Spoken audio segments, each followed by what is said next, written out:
श्री स्वामी समर्थ। आजची कथा अत्यंत ज्ञानवर्धक आणि महत्त्वपूर्ण आहे। तुम्हाला विनंती आहे की हा व्हिडिओ शेवटपर्यंत ऐका, नाहीतर पितृदोष लागू शकतो।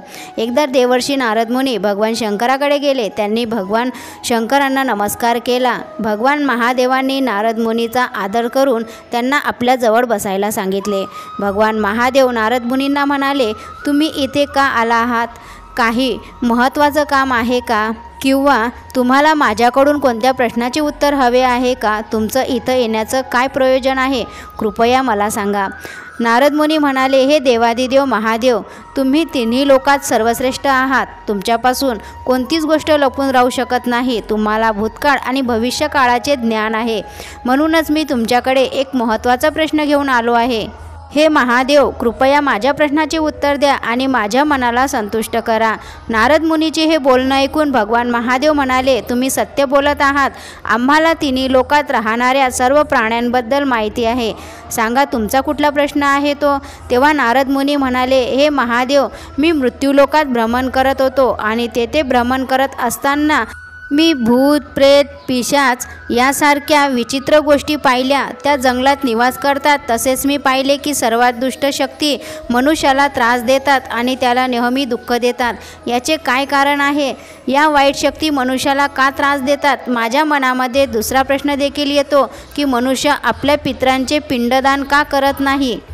म्हणून त्यांचे पूर्वज स्वप्नामध्ये संकेत देतात आणि जेव्हा मृत्यू झालेल्या व्यक्ती स्वप्नामध्ये दिसू लागतात आणि काही संकेत देतात तर त्यांचा काय अर्थ असतो? भगवान महादेव म्हणाले, समस्त मानवजातीच्या कल्याणासाठी हा प्रश्नाचे उत्तर मी नक्कीच देईन। नारद मुनीच्या प्रश्नाचे उत्तर देताना भगवान महादेव म्हणाले, तुम्ही खूप चांगला आणि उत्तम प्रश्न विचारला आहे। या प्रश्नाच्या उत्तरामुळे समस्त मानवजातीचे कल्याण होईल। मी तुमच्या प्रश्नाचे उत्तर एका कथेद्वारे देतो।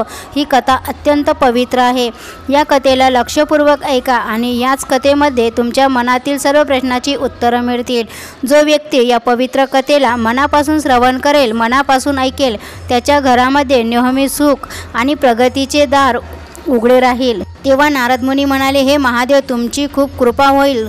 तुम्ही कृपा करून मला ती कथा सांगा। मी खूप लक्षपूर्वक तुमची कथा ऐकेल। की भगवान महादेव म्हणाले, जुन्या काळामध्ये मध्य प्रदेशात एक अत्यंत सुंदर आणि रमणीय नगरी होती। त्या नगरामध्ये एक व्यापारी आपल्या 4 भावांबरोबर राहत होता। व्यापारी आणि त्याच्या सर्व भावांचा विवाह झालेला होता। सर्वजण प्रेमाने एकत्र राहत होते। त्या व्यापाराच्या घरात कोणत्याच गोष्टीची कमी नव्हती, कारण ते सगळे मिळून व्यापार करत होते। त्या नगरीत त्या व्यापाराचा इतका धनवान कोणीच नव्हतं। ही संपत्ती त्याला त्याच्या पूर्वजांकडून प्राप्त झाली होती। व्यापाऱ्यांचे पूर्वज खूपच दयाळू होते आणि ते दानधर्म, यज्ञ आणि विविध धार्मिक कार्याचे आयोजन करत असत। त्यांच्या दरवाजातून कोणीही कधीही उपाशी जात नव्हता। पण व्यापारी स्वतः खूपच कंजूस होता। त्यात पूर्वजांची कोणतीच लक्षणे नव्हते। त्याच्या पूर्वजांच्या विपरीत त्याने आयुष्यात कधी दानधर्म केला नाही आणि कोणताही यज्ञ केला नाही। त्याने कधीच धार्मिक कार्यामध्ये रुची घेतली नाही आणि धार्मिक कार्य केले नाही। धन गोळा केलं पण त्याचा कधीही सदुपयोग केला नाही। व्यापाऱ्याने आपल्या दारात आलेल्या या लोकांना 1 रुपया देखील दिला नाही आणि भुकेने व्याकुळ झालेल्या व्यक्तीला भोजन दिले नाही। कधी कोणाला पाणीसुद्धा दिले नाही। व्यापाऱ्यांचे पूर्वज भुकेल्यांना भोजन देत आणि गरिबांना कपडे दान करत असत। व्यापारी मात्र त्यांच्या पूर्वजांचे अनुकरण करत नव्हता। ते नेहमी धन गोळा करत राहिला। अशा प्रकारे त्या व्यापाराजवळ भरपूर संपत्ती गोळा झाली। एवढी संपत्ती असूनही त्याने त्या संपत्तीचा काहीच चांगला उपयोग केला नाही। त्याच्या या वागण्याने त्याचे पूर्वज त्याच्यावर खूप नाराज झाले। व्यापाऱ्याचे पूर्वज त्याच्या वर्तमानामुळे अत्यंत दुःखी झाले। त्यांना आपल्या मुलाचा व्यवहार अजिबात आवडला नाही। धन कमावणाऱ्यांच्या नादात व्यापारी एवढा आंधळा झाला होता की तो आपल्या पूर्वजांना विसरला होता। त्यामुळे हळूहळू आपल्या वडिलांचे श्राद्ध व पिंडदान करणे त्याने बंद केले होते। त्यामुळे त्याच्या पूर्वजांच्या आत्म्याची तृप्ती होत नव्हती आणि ते त्याच्या मुलांच्या या वर्तनामुळे खूप दुःखी झाले। एक दिवस त्या व्यापाऱ्याचे पूर्वज पितृलोकांमध्ये एकत्र बसून चर्चा करू लागले। त्यांनी आपल्या मुलाला भेटण्याचा विचार केला आणि सगळे पूर्वज एकत्र येऊन धर्मराजांकडे गेले आणि धर्मराजाला हात जोडून प्रार्थना करतात, हे धर्मराज, आमच्या मुलांची बुद्धी भ्रष्ट झाली आहे. धन कमावण्याच्या लोभामुळे तो आम्हाला विसरले आहे, त्यामुळे आम्ही संतुष्ट होत नाही. कृपया आम्हाला आमच्या मुलाला भेटायला जाण्याची परवानगी द्या.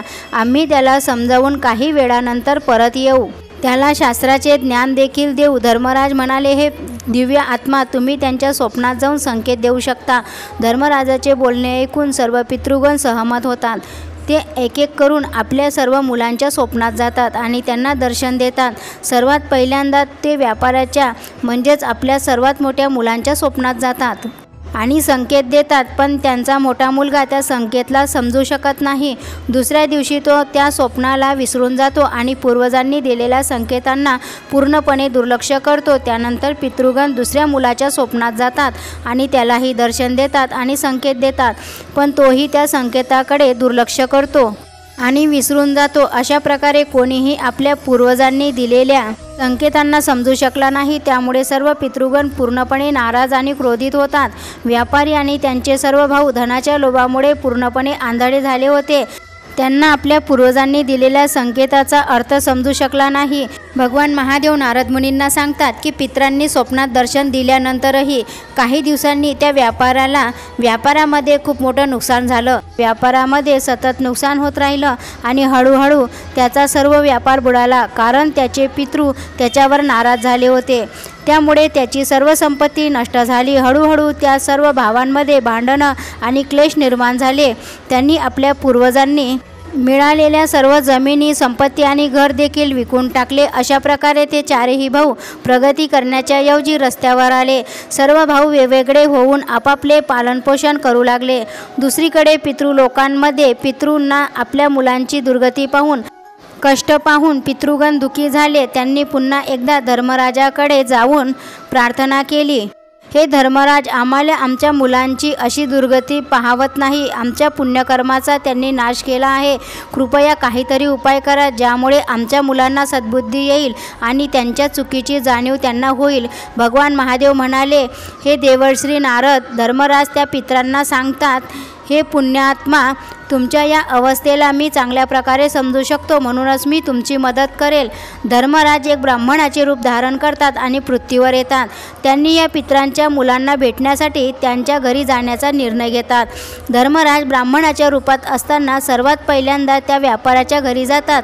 व्यापारी अंथरुणावर झोपलेला होता, कारण त्याला अनेक प्रकारच्या रोगांनी ग्रासले होते. व्यापाऱ्याच्या बायकोने त्या ब्राह्मणाचे आदर सत्कार केला आणि दान दक्षिणा देऊ लागली. त्यावेळी ब्राह्मण म्हणाले, हे पुत्री, तुमच्या घराला पितृदोष आहे आणि याच पितृदोषामुळे तुझ्या नवऱ्याचीही दुर्दशा झाली आहे. तुझ्या नवऱ्याच्या कर्मामुळेच तुमचे पूर्वज तुमच्यावर नाराज झाले आहेत. तुमच्या कर्मामुळे ते दुःखी आहेत आणि त्या दुःखामुळे तुमची परिस्थिती अशी झाली आहे. ब्राह्मणाचे बोलणे ऐकून व्यापारी म्हणाले, हे ब्राह्मण देवता, मी काय पाप केले आहे की माझी अशी विकट व्यवस्था झाली आहे. माझे भाऊ देखील मला सोडून गेले आहेत आणि अनेक रोगांनी मला वेढले आहे. ब्राह्मण म्हणाला, पुत्रा, तुझ्या पूर्वजांना तू नाराज केलं आहेस. तुझ्या पूर्वजांकडून तुला जी संपत्ती आणि पुण्य प्राप्त झाले होते ते सर्व तू आणि तुझ्या भावाने नष्ट केले आहे. त्यामुळे तुझं आणि तुझ्या भावाची अशी दुर्दशा झाली आहे.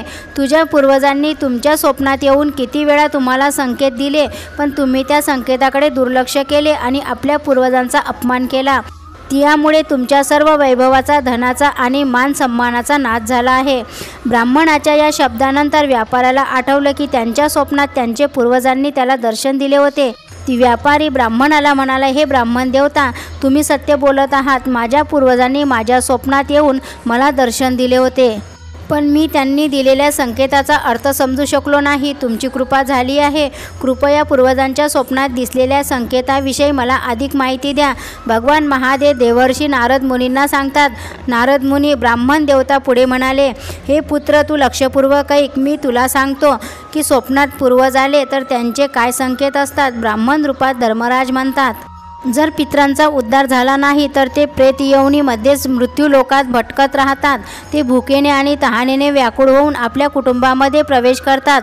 जर स्वप्नात हत्ती, घोडा, बैल किंवा मनुष्य किंवा एखादे विकृत रूप दिसू लागले तर समजावं की पितृगण आपल्या मुलांच्या व्यवहारामुळे अत्यंत दुःखी आहेत. जो मनुष्य पशुपक्षींना अन्न दान करत नाही त्यांचे पितृ अत्यंत दुःखी होतात आणि प्राण्यांचे रूप धारण करून स्वप्नामध्ये पक्ष्यांचे रूप धारण करून त्याला दर्शन देतात। जर मनुष्याला असे स्वप्न पडले की ज्यामध्ये एखादा पशु किंवा प्राणी मनुष्याच्या वाणीमध्ये बोलत आहे, तर याचा अर्थ असा आहे की त्या मनुष्याचा पितृ अत्यंत कष्टात आहे आणि तो त्याच्यावर नाराज आहे। अशा मनुष्याला भविष्यामध्ये खूप अपमानाचा सामना करावा लागतो। अशा मनुष्याच्या जीवनामध्ये क्लेश, दुःख, दारिद्र्य येते आणि त्याचे भाऊ आपापसात भांडू लागतात। धर्मराज, जर स्वप्नात काही मागताना दिसले तर त्याला दुर्लक्षित करू नका। त्या स्वप्नाचा अर्थ असा आहे की त्या व्यक्तींचे पूर्वज असंतुष्ट आहेत आणि पितृलोकांमध्ये त्याचे पितृ तृप्त होत नाही। जर स्वप्नात पूर्वजांनी काही मागितले असे दिसले तर त्या व्यक्तीचे सगळे धन रिकामे होते आणि तो निर्धन होतो, दारिद्र्य होतो। अशा प्रकारे त्याचे त्रास वाढतात आणि त्याची अवस्था एका भिकाऱ्यासारखी होते। म्हणून मनुष्याने अन्नाचे दान करावे, त्यामुळे त्याचे सर्व पूर्वज संतुष्ट होतात। जर स्वप्नात कोणाचे पूर्वज क्रोध करताना दिसले तर त्या व्यक्तीचे पूर्वज त्यांच्या कार्यामुळे संतुष्ट नाहीत। त्या व्यक्ती जे कोणतेही काम करतो त्यामध्ये नुकसान होईल आणि त्याने केलेले सर्व कार्य व्यर्थ जाईल आणि त्याला कोणताही फायदा होणार नाही। जर स्वप्नात पूर्वज दिसले आणि अचानक अदृश्य झाले तर येणाऱ्या वेळेत त्या व्यक्तीवर मोठं संकट येणार आहे असे मानले जाते। जर स्वप्नात एखाद्या व्यक्तीने आपल्या पितरांना रडताना पाहिले तर त्यांचे पूर्वज त्यांना संकेत देतात की ते त्यांच्यावर संतुष्ट नाहीत आणि भविष्यात त्यांना नुकसान होऊ शकते। त्यांचा सगळं धन आणि वैभव नष्ट होईल आणि भयंकर दारिद्र्य त्यांचा सामना करावा लागेल। अशा वेळी संकटाच्या घडीला पूर्वज स्वप्नात रडताना दिसू लागतात। जर स्वप्नामध्ये पूर्वजांनी मळकटलेले कपडे घातलेले दिसू लागले तर निश्चितपणे त्या व्यक्तीचे सगळे धन नष्ट होईल आणि तो धनहीन होईल। ब्राह्मण रूपी धर्मराज म्हणाले, हे पुत्र, जर तुलाही अशा प्रकारे स्वप्न पडू लागले तर तुला तुझ्या पूर्वजांना संतुष्ट करायला हवं आणि त्यांना प्रसन्न करण्यासाठी दान, धर्म, श्राद्ध, कर्तव्य करायला हवं। असे धर्म केल्याने तुझ्या पूर्वजांना संतोष मिळेल आणि त्यांची कृपा प्राप्त होईल आणि जर असं केलं नाही तर पूर्वज नाराज होतील आणि त्यांच्या कोपाचा सामना तुला करावा लागेल। त्या ब्राह्मणाचं बोलणं ऐकून व्यापाराला आपल्या चुकीची जाणीव होऊ लागली तर त्वरित आपल्या भावांजवळ गेला आणि ब्राह्मणाने सांगितलेली गोष्ट त्यांना सांगतो। सगळ्या भावांना लक्षात येतं की त्यांच्या पूर्वजांनी स्वप्नात येऊन संकेत दिले होते। सर्व भाऊ मिळून नदीच्या तटावर जातात आणि आपल्या पूर्वजांसाठी दान, दक्षिणा, धार्मिक कार्य करतात, आपल्या पितरांना संतुष्ट करतात। एक दिवस त्यांच्या पूर्वजांना स्वप्नात दर्शन दिले आणि विविध प्रकारचे संकेत दिले। शिव म्हणाले, हे नारद मुनी, जेव्हा मनुष्याचे पूर्वज संतुष्ट होतात तेव्हा मनुष्याला अनेक प्रकारचे शुभ संकेत मिळतात। जर स्वप्नामध्ये मृत व्यक्ती स्वतःच्या किंवा आपल्या डोक्यावरून हात फिरवत असेल तर त्याचा अर्थ असा होतो की आपल्या पूर्वजांनी त्यांच्यावर खूप प्रसन्नता दर्शवली आहे, तुमच्या आयुष्यात चांगले दिवस येणार आहेत। जर पूर्वज स्वप्नात हात पुढे करताना दिसत असेल तर त्याचा अर्थ असा होतो की तुमच्या कार्यात तुम्हाला यश मिळणार आहे असे दर्शवते। स्वप्नामध्ये पूर्वज आरामात आणि स्वच्छ पांढरं वस्त्र दिसत असतील तर ते मुक्त झालेले मानले जाते। तर स्वप्नामध्ये पूर्वज दूर आकाशामध्ये बसलेले दिसले तर समजावे की ते अत्यंत सुखी आणि प्रसन्न आहेत, तुमच्यावर आशीर्वाद तुम्हाला देत आहेत। अशा प्रकारे सर्व भावांना जे संकेत प्राप्त झाले ते शुभ संकेत होते। त्यांनी धार्मिक कार्य, दान, धर्म आणि मदतीचे कार्य केले, त्यामुळे त्यांच्या पूर्वजांचा आशीर्वाद त्यांना मिळाला। हळूहळू त्यांची सगळी गेलेली संपत्ती, धन परत मिळू लागले। सर्व भाऊ एकत्र राहू लागले, त्यांच्यामध्ये असलेले भांडण नष्ट झाले आणि त्यांचा व्यापार प्रगतीच्या दिशेने निघाला। ते आनंदाने आपले जीवन व्यतीत करू लागले। आशा करते की हा संदेश तुम्हाला आवडला असेल। आवडल्यास आपल्या चॅनलला सबस्क्राईब करा, लाईक करा आणि शेअर करा। भेटूया अशाच नवीन संदेशासोबत। श्री स्वामी समर्थ। जय जय स्वामी समर्थ।